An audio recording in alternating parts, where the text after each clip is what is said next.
Good morning, noon, evening or night, depending when you're watching this video, and welcome back to World of Tanks and the magnificent Maneuver series, where we feature some great clan battles, this time on Himmelsdorf with me playing in my Object 260. And since I am playing 260, one of the fastest heavy tanks with relative good armor in the game, I'm tasked to go for an aggressive position near the cap circle. This is the main strategy for Himmelsdorf in this mode, to send a few tanks up front so the rest can stay behind and defend the cap as good as possible if the enemies decide to push in. And that is an if, because this time the enemies are doing pretty much the same, sending only one of their tanks this time into the cap circle, trying to put the pressure on right away. However, since I occupied this position, I still have some slight angles in which I can hit the enemy 260. A bit struggling at first with trying to find a shot on the side of his turret, but after he gives me the side of his hull, I can quite comfortably pen him over and over again, already putting on several shots into him. And also trying to bait shots back right here. He fires heat shells into a small destructible object, and I punish him directly after. Not the best place from my counterpart this game, but he is managing to still stay alive, now angled better. And with this angle, I am holding off my shot instead of trying to deal damage to a very unlikely pen, but even struggling to find some on the side of his turret once again. But my focus should have gone elsewhere by now, because he perfectly angles and hides from me. Then that means he is more vulnerable for my teammate on his other side in the cap circle, who is able to finish him off. And with the 260 in the cap gone, I can direct my attention further towards the back of the enemy team, waiting for the T-125 to show its cupola. On the one hand, I could have fired earlier at his side and not taken a shot back, but on the other hand, that way the odds were higher for my heat shell to get absorbed into the tracks. And still I traded better with the higher alpha damage. So I think it was the better play. Now subsequently I don't want to peek again, since the E5 is now pre-aimed and I'm less likely to get a good shot off. So I position myself towards another target who isn't focusing me. And I can just wreak havoc at this guy standing in the open. But I should have switched back to APCR at this moment. And that is also because right now my heat shell gets absorbed by a small destructible object as well. Maybe me and the other 260 early on aren't so different after all. Right after that, the enemy ice form makes a critical mistake and pushes in for some reason. I'm still too stubborn to switch back to APCR, but luckily get at least a tracking shot off, allowing my team to kill him. Then going back to find some new targets, and I found a very sneaky hole to shoot through.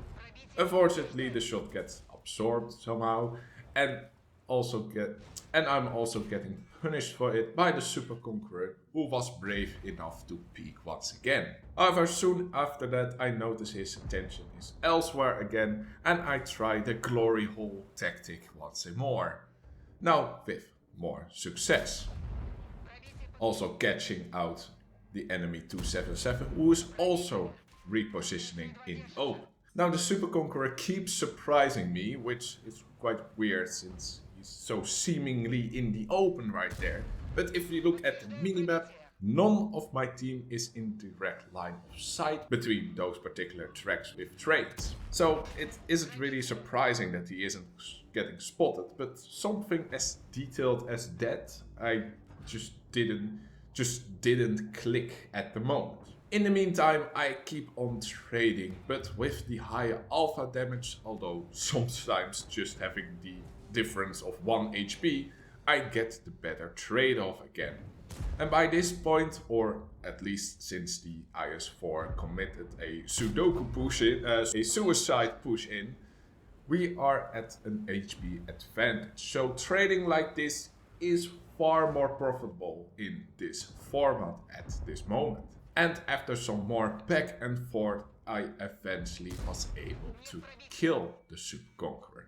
Now again trying to get some more risky shots off, because the HP advantage is so big that any bad trades from now on forwards by me don't really matter that much. And yet I'm still able to get some rear shots in right there, because our Centurion was able to flank around, sealing the enemy's fate for certain. And eventually I even get so far to get a kill steal on the move, with the final tank also being in line for me. Despite being a large chance that I get killed with a slight high roll, again taking these risks at this moment has no complications. The rest of my team can finish the job without me. Now this game was quite special, since I myself was able to almost get 7,000 damage this game. And this is pretty much what happens when I am allowed to do my thing. And I have done it partially by my own focus on weak spots, peeking at the right moments at the right time, and always be on the lookout for the next enemy to focus down with very little downtime, only getting more aggressive and willingly to take more shots for bad trades nearing the end of the game or with certain victory on the horizon. But most of the damage that I accumulated is of course due to circumstances and my team. Starting off with the command to position myself there was given by the field commander. Now I really got to utilize the position with my own skill, but it was my team who prevented further enemy advances that could have taken me out. If most of the enemies were allowed to reach the A line, I would only gotten one fellow object 277 to immediately give me support. Now my team also gotten themselves into other solid positions. For the majority it was only me and one other IS-7 that really repositioned ourselves, trying to get different angles on the enemies, while the rest were positioning at very strong defensive locations. While the enemy team were also occupying the same backline location most of the times, more of them were more uncertain and made some poor push decisions seemingly out of desperation, in which they got heavily punished for it. But finally it was also our Centurion who was allowed to flank all the way around, while we kept defensive locations that really broke the enemy line and allowed me to get the additional damage in the end. So let's do that again. That's right, we got yet another replay on Himmelsdorf with me in a 260. It isn't the same replay on repeat, since we are now all taking more frontline aggressive positions. However, now all the enemies are positioned in the back. Because of that, I slightly adjust my route to take in more cover than driving sideways towards the building. Now that didn't seem like a very good idea given my broadside there, but I did two things there right. One, my exposure time was shorter since I skipped over from cover to cover quicker than driving forwards. More angled but longer exposed. And secondly, if they had loaded up the heat rounds, my side had more chance to absorb the shots than my now less angled front piked nose. And now they are getting more aggressively pushing as a group, which is more intimidating than just chilling in the back. It also seems that it doesn't matter if I fire APCR or heat, because that's the second shot that I bounce off the side of the IS-7. But now they are getting in the heat of the cap, and honestly we lack a bit of focus fire right here, which does lose us the major HP advantage we accumulate. I still try to pry out one of the IS-7s that I made a one shot, but he got some good protection from his teammate. However, that is where the good news of the enemy team pretty much ends, because they are way more exposed in the open, with our tanks being all in cover against their highest damage dealer, the Gorilla in the back. And with their focus firing also switching about from MPNL to me, etc., we gain back our HP advantage. And one of them even decides to go after me with way more HP, trying to flank around, already getting stuck on the gas tank, which allows me to get one shot. But after that, he makes me a full one shot with only 50 HP left. Now we fired around the same time, so I might get another shot off before I die. Now he face hooks me, I get a good shot into his upper plate, while he doesn't, with me wiggling my angled upper plate more around. Then the Gorilla 15 shows up, this must be the end. But the I7 blocks his shot, I get another shot, unfortunately bounce myself. Then the Gorilla 15 gets the space, but I try to face hook him. He bounces now a shot of my gun mantle, I presume. The I7 then fires at my side, being done with my front plate, but that was a way better pen chance than my side right now, and he bounces once again. I get another shot off onto the I7. Now I back off, the I7 is trying to ram me to death, but I back up further again just before he makes contact, and I get no damage. But I do bounce one of my rounds again, and now it is over with the IS-7 finally getting his killing shot. But the Gorilla also fired, and now is just in time of my team's welcome party while he is just on the reload. Whew. Well, that was pretty chaotic. I really shouldn't have lived that long. And yeah, with my team having cleared up the cap circle, this is an easy win with these final two unfortunate tanks.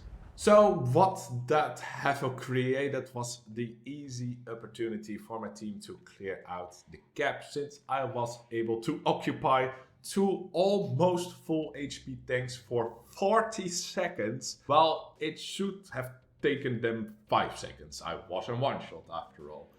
I could have been one-shotted by HE shells, but instead I blocked 3 shots of 1730 potential damage and a ram, while dishing out an additional 1450 damage myself, all while being at 50 HP. If we would have lost this game, like, I would have left the clan. No, just kidding. Or am I? Now, this team is capable enough to tolerate, even though a bit of focus firing was missing. Having those crossfire positions from cover, making the enemy grill in the back obsolete, and instead to, well, go for me, they managed to clear up the gap rather effectively. So that is, I guess, the main learning point of this game. What I did was just madness, seemingly. No, that isn't right either. It was some tricks to increase the odds of, well, making this happen. Face hugging, wiggling, making myself harder to pen, switching to face hug to the next tank who would have a reloaded shot at me.